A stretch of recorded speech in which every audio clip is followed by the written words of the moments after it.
Aujourd'hui, je vais vous parler de la traversée du désert. C'est un passage obligatoire pour le chrétien.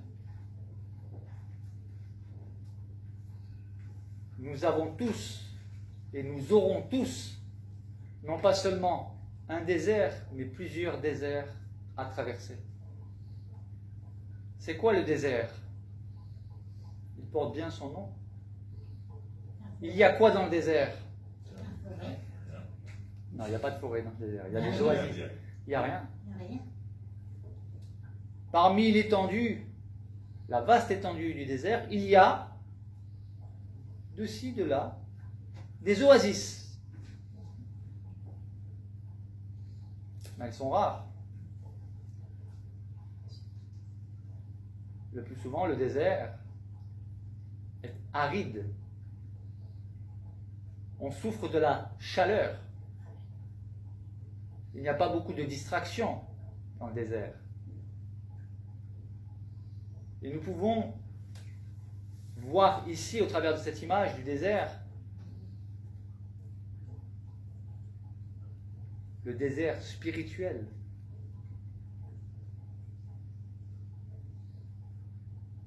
Il y a dans notre pèlerinage, s'il n'y a pas, il y aura. Ou il y a eu, pour ceux qui ont déjà de l'expérience dans la vie chrétienne.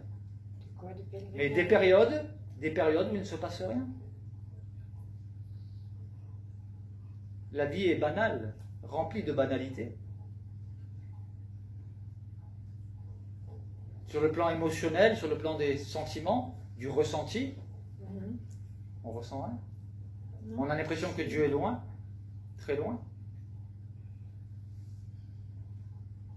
On se sent seul. Et on souffre. On souffre de la chaleur de l'épreuve. Il n'y a pas beaucoup de compagnons. Il est difficile de se nourrir dans le désert. Il faut chercher sa nourriture. Aujourd'hui, il nous suffit de descendre devant le pas de notre porte, nous avons des commerces. Ce n'est pas le cas dans le désert. Et on peut y voir aussi ici une analogie avec l'énergie que doit déployer le chrétien, le pèlerin, pour se nourrir. Parce que quand bien même il peut avoir la Bible à portée de main, il va la lire, mais c'est le désert. Elle ne lui parle pas. Ces passages bibliques qui autrefois réjouissaient son cœur ne le réjouissent plus. C'est le désert, ça ne lui parle plus. Ça ne touche plus son cœur.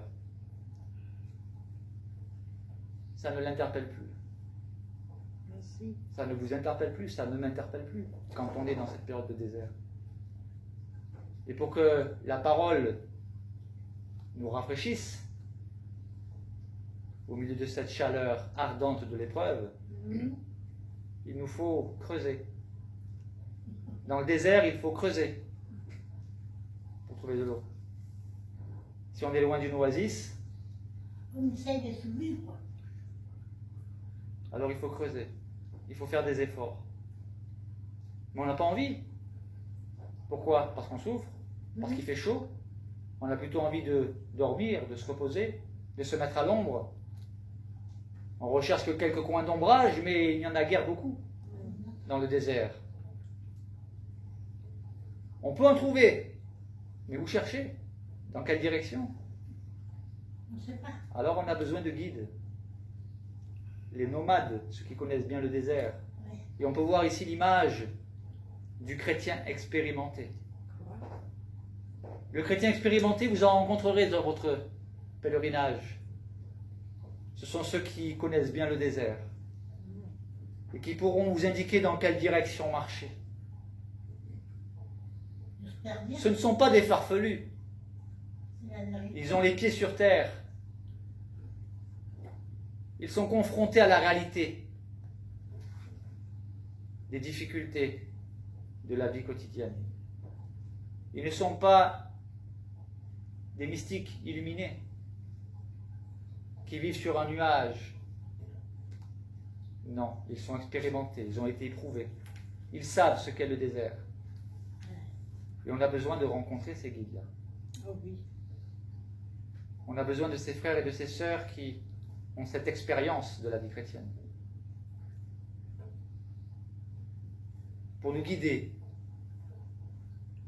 Pour nous offrir aussi de leur eau. De quoi? De leur eau, de l'eau. C'est l'image ici de quelques paroles réconfortantes qui sauront nous désaltérer au milieu de la sécheresse de notre âme. Mais pourquoi devons-nous passer par le désert? Même par plusieurs déserts? Parce que nous avons besoin d'être purifiés, d'être sanctifiés, d'être transformés, d'être formés aussi, et d'être réformés, de réformer nos voies. Nous avons besoin d'approfondir notre foi.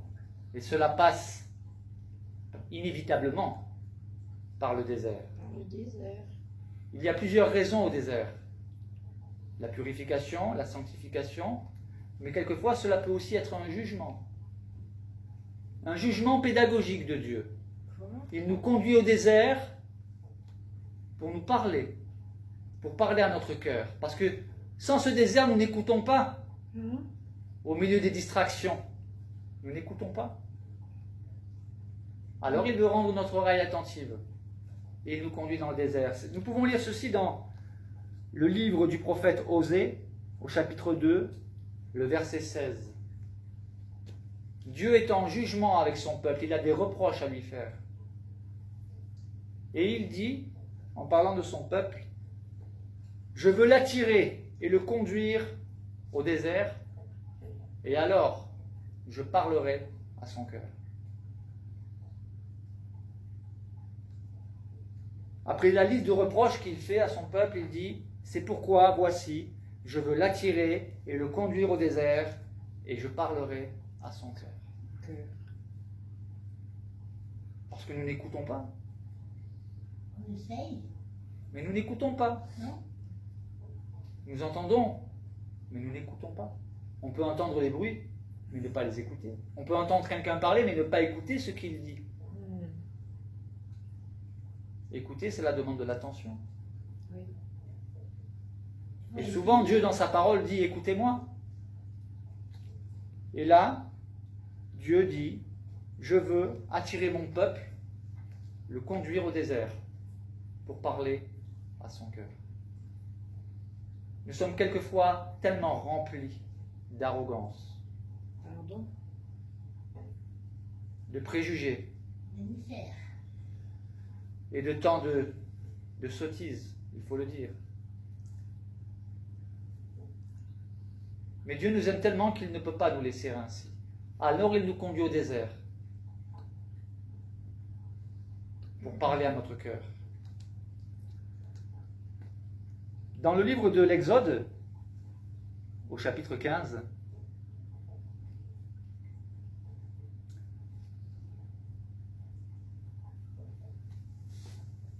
le contexte. Israël est sorti d'Égypte. Dieu les a fait sortir d'Égypte. Il les a délivrés de l'emprise de Pharaon. Il avait envoyé son serviteur Moïse et Aaron en Égypte pour être les porte-paroles de Dieu et les instruments de Dieu pour libérer le peuple. Ça y est, c'est terminé, le peuple est sorti d'Égypte.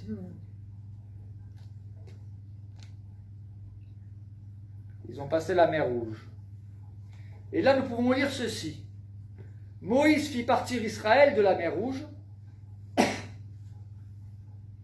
Ils prirent la direction du désert de Shur. Désert de... Shur. Et écoutez bien.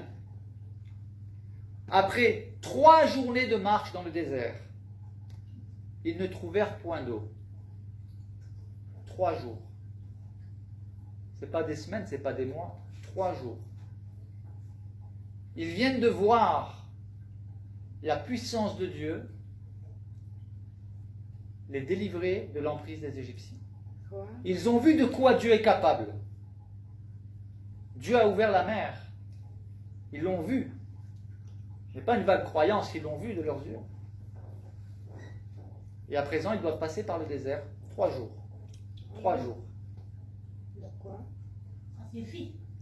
3 jours de désert. Ils ne trouvèrent point d'eau. Alors ils arrivèrent à un endroit qui s'appelait Mara. En fait, c'est par la suite qu'ils l'ont appelé Mara, vous allez comprendre pourquoi. Pourquoi? Ils arrivèrent à Mara, Amar? mais ils ne purent pas boire l'eau de Mara. Il y avait de l'eau. Parce qu'elle était amère. Amère?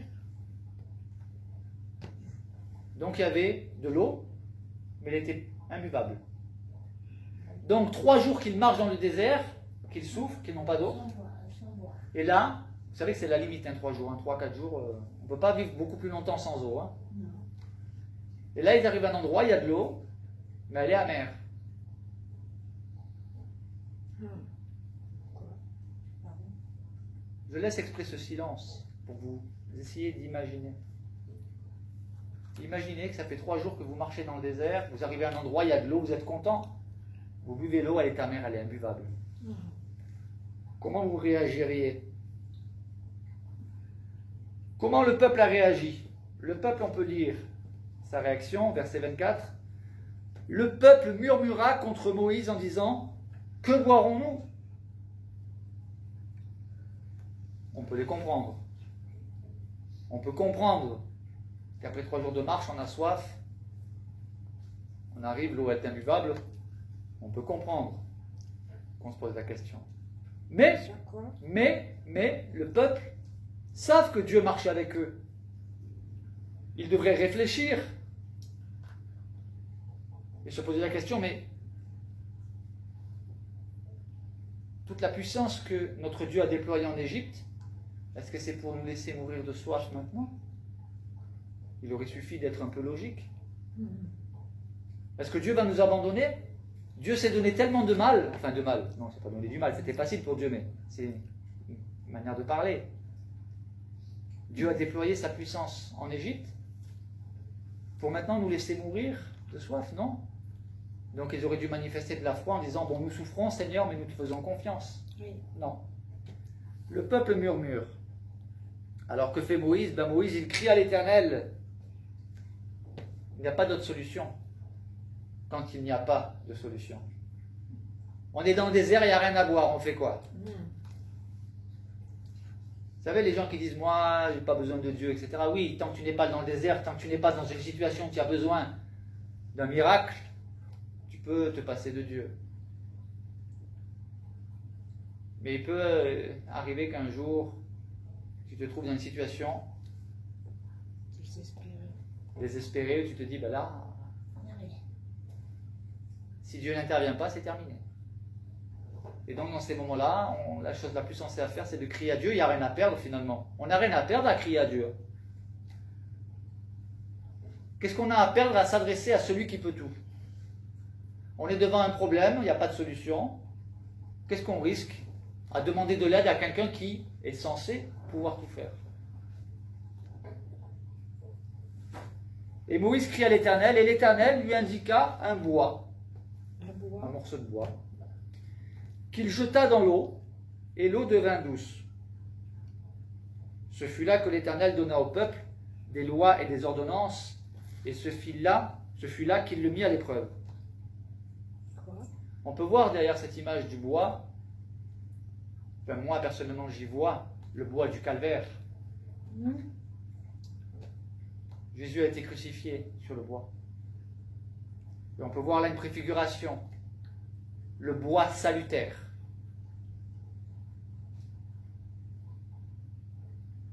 Cela mériterait toute une prédication, mais je ne veux pas m'attarder davantage. Mais on aurait pu se poser la question: pourquoi un morceau de bois serait-il utilisé pour rendre l'eau amère? Il y a une image, il y a un sens. Tout ce qui est écrit dans la parole n'est pas écrit par hasard. Ce fut là donc que l'Éternel donna au peuple des lois et des ordonnances, et ce fut là qu'il le mit à l'épreuve.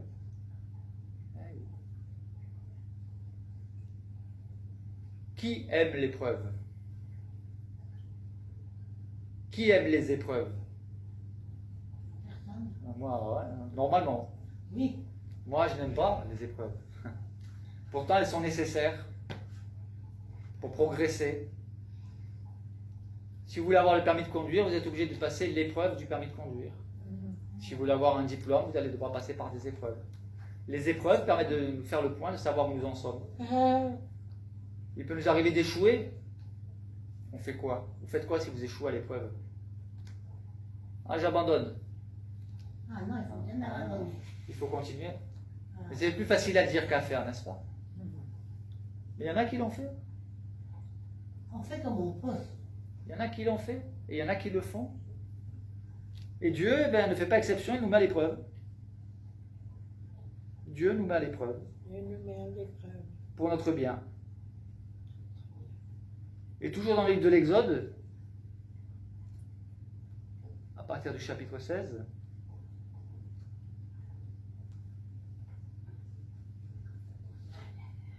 Il nous met à l'épreuve. ce qu'il faut savoir, je vais revenir juste un peu avant.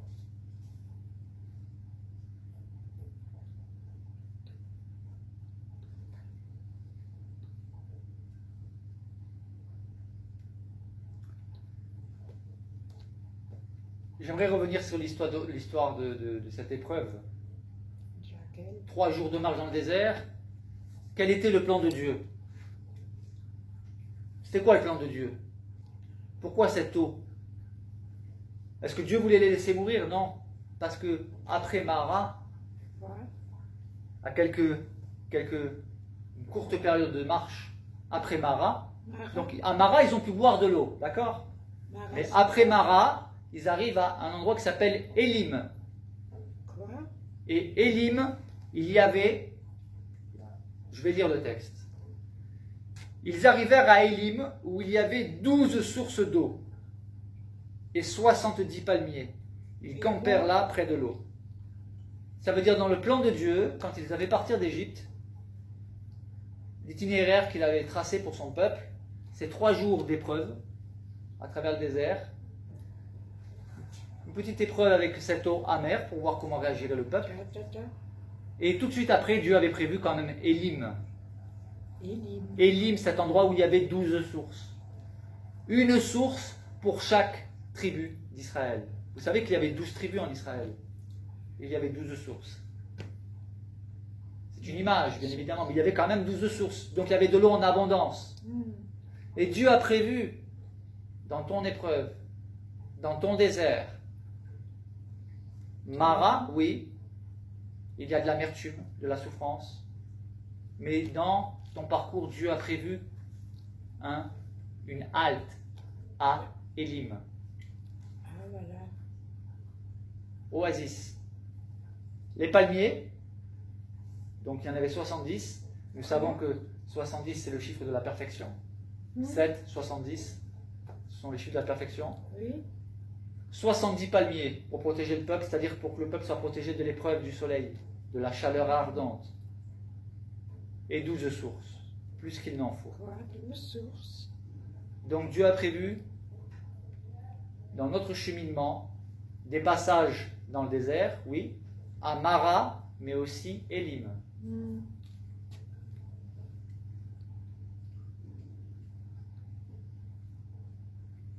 Ensuite, après ça, le peuple, qu'a-t-il fait? Il a réfléchi, il s'est dit, ah, merci Seigneur, merci, nous avons appris quelque chose, nous avons appris là, nous sommes sûrs et certains maintenant que tu ne nous abandonnes pas. Est-ce que c'est vraiment ce que le peuple a compris? Alors certains parmi le peuple, oui, l'ont compris, mais pas tous, loin s'en faut. Je lis la suite. Toute l'assemblée des enfants d'Israël partit d'Élim, donc de cet endroit, de cette oasis. Élim. Et ils arrivèrent au désert de Sin, qui est entre Élim et le Sinaï, Ah, là, là, le 15e jour du second mois après leur sortie du pays d'Égypte. là, là. Et toute l'assemblée des enfants d'Israël murmura dans le désert contre Moïse et Aaron. Aaron. Toute l'assemblée des enfants d'Israël. toute l'assemblée des enfants d'Israël murmura dans le désert contre Moïse et Aaron. C'est-à-dire, ils continuent de se plaindre. Ils n'ont pas compris. Ils n'ont pas compris. Et les enfants d'Israël leur dirent, écoutez bien, que ne sommes-nous morts par la main de l'Éternel dans le pays d'Égypte, quand nous étions assis près des pots de viande, quand nous mangions du pain à satiété? Car vous nous avez menés dans ce désert pour faire mourir de faim toute cette multitude. Vous vous rendez compte de ce qu'ils racontent? Vous vous rendez compte de ce qu'ils disent? Est-ce que c'est vrai qu'en Égypte, ils avaient de la viande à satiété?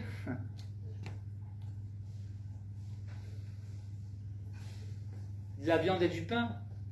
Ont-ils oublié dans quel état de souffrance ils étaient? Oui. Non. Ils ont oublié. Ils en sont arrivés au point de voir leur ancienne situation comme meilleure que la délivrance que le Seigneur leur avait accordée, en les délivrant de l'emprise de l'Égypte. Parce qu'en Égypte, ils étaient esclaves. Ils étaient esclaves, ils travaillaient, c'était des travaux forcés. Pardon? Et eux, ils racontent qu'ils avaient du pain à satiété, du pain et de la viande à satiété. Et regardez les intentions qu'ils prêtent à Moïse et à Aaron, et donc indirectement à Dieu. Vous nous avez menés dans ce désert pour faire mourir de faim toute cette multitude. Et l'Éternel dit à Moïse, l'Éternel, donc Dieu intervient quand même, Dieu dit stop. L'Éternel dit à Moïse, voici, je ferai pleuvoir pour vous du pain du haut des cieux. Ils se plaignent parce que maintenant ils ont faim. Donc, Dieu dit, je ferai pleuvoir pour vous du pain du haut des cieux. Le peuple sortira et en ramassera jour par jour la quantité nécessaire afin que je le mette à l'épreuve et que je vois s'il marchera ou non selon ma loi. Le 6e jour, lorsqu'ils prépareront ce qu'ils auront apporté, il s'en trouvera le double de ce qu'ils ramasseront jour par jour. Oui, parce que pour le jour, la veille du sabbat, ils trouvaient double ration de ce qu'on a appelé ensuite la manne. Moïse et Aaron dirent à tous les enfants d'Israël, ce soir, vous comprendrez que c'est l'Éternel qui vous a fait sortir du pays d'Égypte. Parce qu'il semblerait qu'ils n'ont pas encore compris. Il semblerait qu'ils n'ont pas compris que c'est l'Éternel qui les a fait sortir du pays d'Égypte.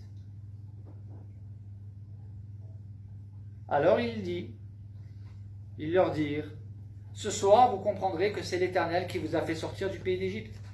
Et au matin, vous verrez la gloire de l'Éternel parce qu'il a entendu vos murmures contre l'Éternel. Car que sommes-nous pour que vous murmuriez contre nous? Moïse dit, l'Éternel vous donnera ce soir de la viande à manger et au matin du pain à satiété parce que l'Éternel a entendu les murmures que vous avez proférés contre lui. Car que sommes-nous? Ce n'est pas contre nous que sont vos murmures, c'est contre l'Éternel. Ils ont dit au peuple, vous murmurez contre nous parce qu'en fait vous n'avez pas le courage de murmurer contre l'Éternel, mais on sait très bien que vos murmures s'adressent à Dieu.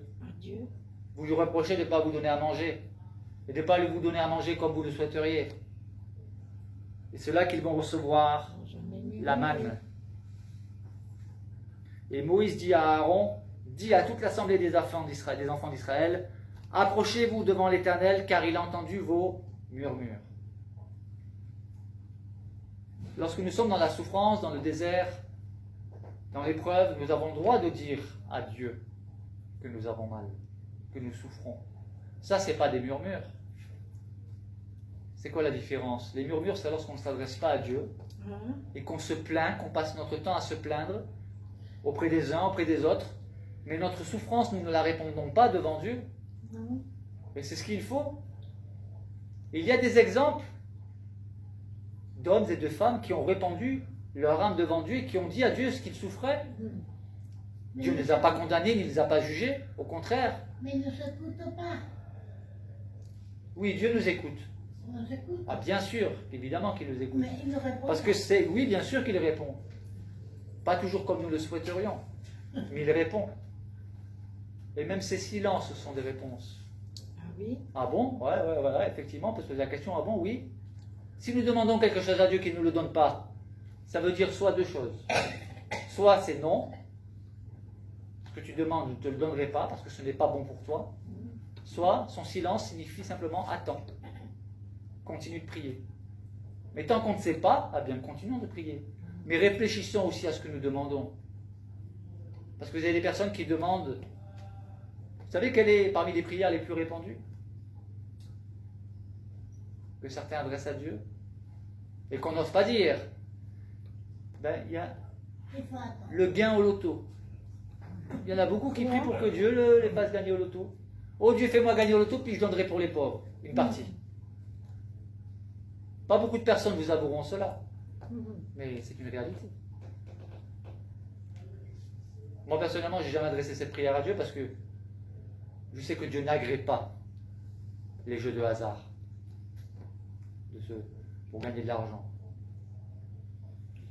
Et quand Dieu ne répond pas, eh bien, ça veut simplement dire persévère ou attends. Mais réfléchissons une fois plus, je le dis. Réfléchissons à ce que nous demandons. Je regarde combien de temps il me reste. Encore 3-4 minutes.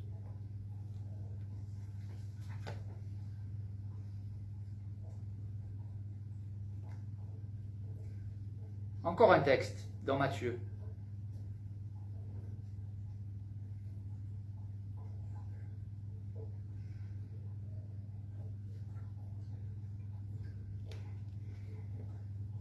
Matthieu chapitre 4. Qu'est-ce que nous pouvons lire dans Matthieu chapitre 4? Ben, vous allez découvrir que notre Seigneur, notre Sauveur, Jésus, a dû passer par le désert. Alors Jésus fut emmené par l'Esprit, c'est-à-dire par le Saint-Esprit, dans le désert. Pourquoi? Pour être tenté par le diable. Il fallait qu'il affronte le diable et qu'il en sorte victorieux. Le diable est le tentateur. Jésus était au début de son ministère. Quoi? Il fallait qu'il affronte l'ennemi de nos âmes. Et il l'a affronté, il était le seul à pouvoir le faire, en face à face. Aucune autre personne n'aurait jamais pu tenir tête au diable. Mais Jésus, oui. Nous avons lu avant que le peuple d'Israël, 3 jours dans le désert sans boire, il se plaignait. Puis après, ils se sont plaints de ne pas avoir à manger. C'est dur, hein? Et là, nous pouvons lire que Jésus, lui, il a été dans le désert sans manger.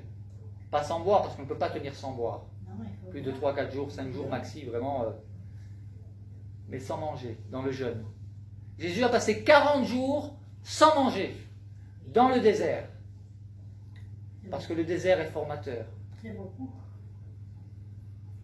Mais il fallait que Jésus remporte les victoires que nous n'étions pas capables et que nous ne sommes pas capables de remporter. Il y aurait tant à dire sur la traversée du désert. Aujourd'hui, je n'ai fait que survoler le sujet. Je pourrais en parler pendant des heures. Tellement le sujet est vaste. Il y a tellement de leçons à tirer de la traversée du désert. Et voyez-vous, je vous parle du désert, je sais ce que c'est. Ah oui? Je sais ce que c'est. Je ne me suis pas dit, tiens, je vais parler du désert, ça sera un bon thème. Non. Je sais ce que c'est. C'est quoi? Méditons sur le désert, réfléchissons. Et plutôt que de murmurer, adressons-nous à Dieu. Demandons-lui de la nourriture pour notre âme et de l'eau vive pour rafraîchir notre esprit. Amen. Amen.